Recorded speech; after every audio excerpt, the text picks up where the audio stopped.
Hey guys, what's up? Welcome to my Crystal Shapeshifter AFK guide. Before we get into it, this guide will aim to get you 450 kills per hour and 9 million GP per hour, that's before costs. The AFK time is around 90 seconds and that's limited by the despawn time of your loot piles.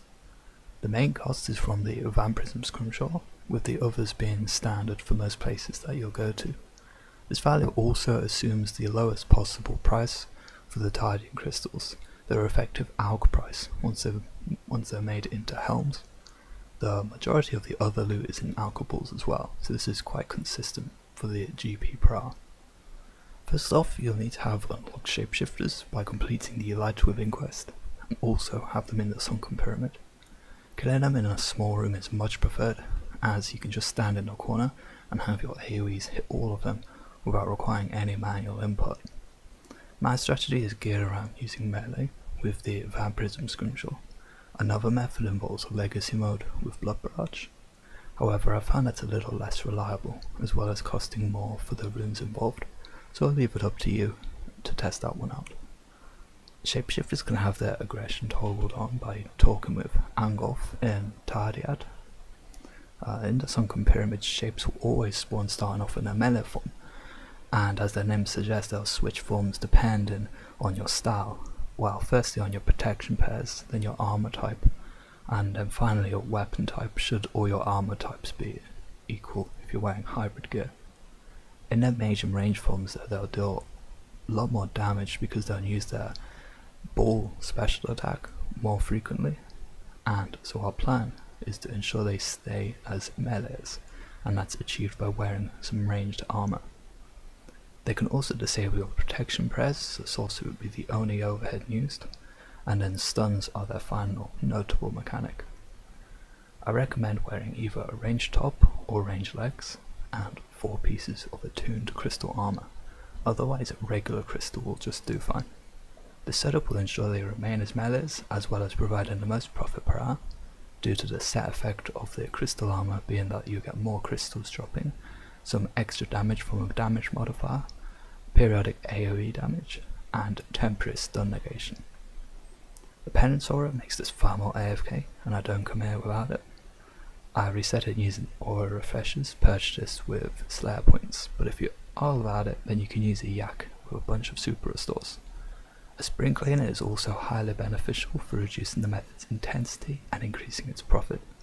A Blood Knight Hill is the familiar that I go with, as Titans can sometimes lure the shapes out of melee distance, so I've opted not to use them when AFK. The ZGS, Zarascot Sword, gets slightly more kills per hour than a Scythe, but there isn't too much in it, and that's just because of the added damage and accuracy. I don't bother using its special attack when AFK. Blood Brawler's Necklace out DPS's the Amulet of Souls, but again there isn't too much in it. The Zealot isn't great, as you may not have 100% accuracy, and the lower defense of Leech Defense should result in you getting stunned more frequently, which wouldn't be good. Any cape should do here, no problem, so long as the ranged item tier that you're wearing is high enough, they should still remain in their melee form. Shapeshifters are so-so for red drop tables. You can expect around 6 per hour. Regardless, I still bring my luck at the dwarves here, although a superior Leviathan ring is a notable alternative. Alk runes will be required for the items failed to be dealt with by your Spring Cleaner. And finally, for perks, standard P4E2, Aftershock 3 and Biting 3 perks are optimal. Scavenging, Absorbative, Lucky or Clear-Headed are ideas for a 4. Personally, I just go with Scavenging. Block of Sandstone can be used to drop and open up the loot interface, as it has a left click drop option, and it's quite easy to click once it's on the ground. You can poison them with weapon poison, so that's why I bring that along.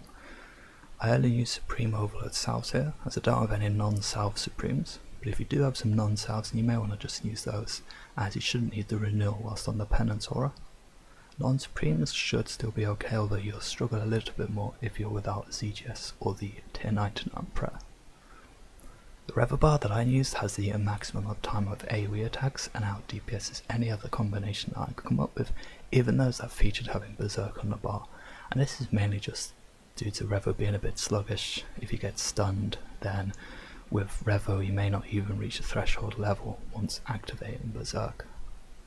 With all that said, RNG of their stuns, as well as your AoEs being on cooldown, can sometimes result in a death. However, this rarely happens, and should it happen, the reclaim is pretty low anyway, just due to the attuned gear having quite a low value. Alt 1's AFK Warden makes this quite a bit more AFK as well. The main notifications that I have set are chatbox alerts for the overload and the familiar messages, a 90-second item timer, and that's just a shortened lobby timer, and prayer and HP alerts along with a scrimshaw alert as well. I used the Tardian crystals to buy regular non-attuned crystal helms from Angolf in Tardiad, and then I just go ahead and alch those, and so that just puts them at 2k each. I alch them because even though you could in theory sell them for more on the G, and the list has been quite a bit more on the G, it's just very difficult to sell them.